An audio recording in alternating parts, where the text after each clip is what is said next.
کہ آل امیہ نے جو کچھ اپنے دور کے اندر سیدنا علی کی گستاخیاں کی ہیں نا، ہم نے تو ویسی کوئی ایک گستاخی بھی آل امیہ کے بارے میں نہیں کی ہے۔ میں نے آج تک آل امیہ کے اوپر بائی نیم کسی کے اوپر لعنت کی ہے؟ حالانکہ یہ مولا علی پہ کرتے رہے، یہ ہے لعنتی خود ہو گیا نا، جب مولا علی پہ لعنت کی تو لوٹ آئی۔ مسند ابی اعلیٰ میں صحیح سند کے ساتھ حدیث موجود ہے، مسند احمد میں بھی موجود ہے کہ سیدنا علی کو جس نے گالی دی اس نے رسول اللہ کو گالی دی صلی اللہ علیہ وسلم۔ جب ام سلمہ نے کہا تھا، شیخ زبیر صاحب نے اس کو تحکیم میں صحیح لکھا ہوا ہے کہ لوگوں تمہارے ممبروں پر رسول اللہ کو گالیاں دی جاتی ہیں، تو انہوں نے کہا معاذ اللہ ہم کب کہیں گے، ایسا نہیں ہو سکتا۔ تو ام سلمہ نے کہا تم لوگ علی اور اس سے محبت کرنے والوں پہ گالی گلوچ نہیں کرتے ہو کیا؟ جبکہ میں نبی کی بیوی کہتی ہوں کہ سب سے زیادہ رسول اللہ سے محبت، سیدنا علی سے محبت نبی صلی اللہ علیہ وآلہ وسلم کرتے تھے۔ لہٰذا جب یہ تم کہتے ہو نا علی پر لعنت، علی سے محبت کرنے والوں پہ لعنت، تو یہ لعنت تو تم نبی علیہ السلام تک لے کے جا رہے ہو نعوذ باللہ، کیونکہ علی سے محبت کرنے والا پہلے نمبر پہ نبی صلی اللہ علیہ وسلم۔ محرم میں میلاد کا نکالنے والے محرم میں 10 محرم کا جلوس کیوں نہیں نکالتے؟ چلو بغیر ماتم کے نکال لیں، ماتم سے اختلاف ہے نا، کبھی بریلویوں کا جلوس نکلا 10 محرم کا؟ تو پھر جس طرح یہ کہتے ہیں نا کہ سوائے ابلیس کے جہاں میں سبھی تو خوشیاں منا رہے ہیں، پھر ہمیں چاہیے کہ ہم کہیں کہ سوائے ان یزیدیوں کے جہاں میں سب تو غم منا رہے ہیں، تو یہ کیا برداشت کر لیں گے ہمارے اس فتوے کو؟ وہ کہیں گے جی آپ نے ہمارا دل چیر لیا۔ کہا واہ عمار، آؤ سمیہ کے بیٹے، تو دین کی اتنی قربانیاں کر رہا نا، تجھے ایک باغی جماعت قتل کرے گی، تو ان کو اللہ اور جنت کی طرف بلا رہا ہوگا اور وہ جماعت تجھے دوزخ کی طرف بلا رہی ہوگی۔ تو حضرت عمار بن یاسر کہتے ہیں اے اللہ میں فتنوں سے تیری پناہ میں آتا ہوں، لیکن یہ تو ڈیسٹری میں طے تھا کہ ان کی شہادت ہونی ہے۔ تو سر جنگ صفین میں حضرت معاویہ رضی اللہ تعالیٰ کے خلاف لڑتے ہوئے عمار بن یاسر شہید ہوئے، اور اس کے بعد اسٹیبلش ہو گیا اہل سنت اہل تشیع دونوں کے ہاں کہ دوزخ کی طرف بلانے والی باغی جماعت، پولیٹیکل ٹرم میں، اسلام سے باغی نہیں، پولیٹیکلی باغی، حضرت معاویہ کی جماعت، حضرت علی کی جماعت، اللہ کی جماعت، جنت کی جماعت۔ تو نبی الاسلام کی حدیث بخاری مسلم دونوں میں، میرے کربلا میں سے نبی الاسلام نے حضرت حسین کو اٹھایا ہوا اور آپ فرماتے ہیں اللہ یہ میرے بیٹوں میں سے ایک بیٹا ہے، اللہ اس سے محبت کر جو اس سے محبت کرے، اس سے دشمنی رکھ جو اس سے دشمنی رکھ۔ ہم یہ پوچھتے ہیں کہ حسین سے دشمنی کس نے رکھی ہوئی ہے؟ ذرا پوائنٹ آؤٹ کریں نا، کیا یہ تھریٹیکل بات ہے؟ تھی نا دشمنی، آج تک ہے، اس زمانے میں بھی تھی، تو وہ ان لوگوں کو پھر ان کے ساتھ کیا معاملات ہوں گے؟ حج پہ جاتے ہیں عبداللہ ابن عباس اور کہتے ہیں کیا وجہ ہے کہ میں عرفات میں تلبیہ کی آواز نہیں سن رہا، اللہم لبیک لبیک اللہم لبیک، لوگ اونچی آواز میں نہیں پڑھ رہا، تو لوگ کہتے ہیں کہ لوگ حضرت معاویہ کے ڈر کی وجہ سے نہیں پڑھ رہے، تو کہتے ہیں اللہ کی لعنت ہو ان پر، انہوں نے بغض علی میں نبی کی سنت کو چھوڑ دیا۔ اور سنن کبریٰ البیہقی میں الفاظ ہیں معاویہ کی ناک خاک آلود ہو، ان پر اللہ کی لعنت ہو جنہوں نے رسول اللہ کی سنت کو بغض علی میں چھوڑ دیا۔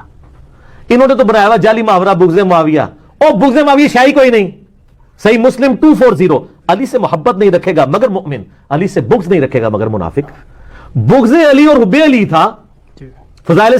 تو سعد ابن ابی وقاص نے کہا کہ یہ لوگ کون سے؟ پی ٹی آئی والے، نون لیگ والے، پیپلز پارٹی والے، وہ کون سے لوگ؟ یزیدی؟ نہ، یزید تو ابھی تک حکومت میں نہیں آیا، 56 ہجری میں فوت ہوئے ہیں۔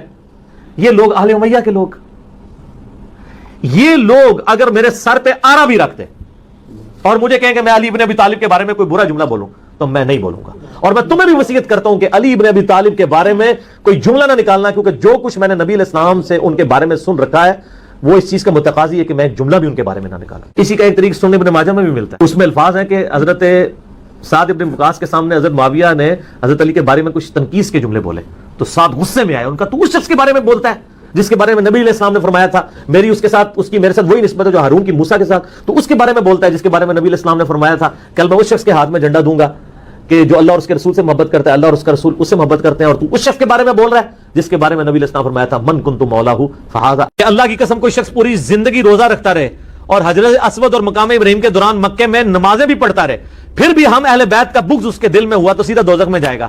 تو آڑے رفع دین سارے چکے جانے نے، تو ساری دعوتیں توحید چکی جانی ہے، سارے بسترے تبلیغ جماعتیں چکے جانے نے اگر بغض اہل بیت ہوا۔ اور بغض اہل بیت کا مطلب یہ ہے کہ اہل بیت کے دشمنوں کے لیے دل میں نرم رویہ رکھنا۔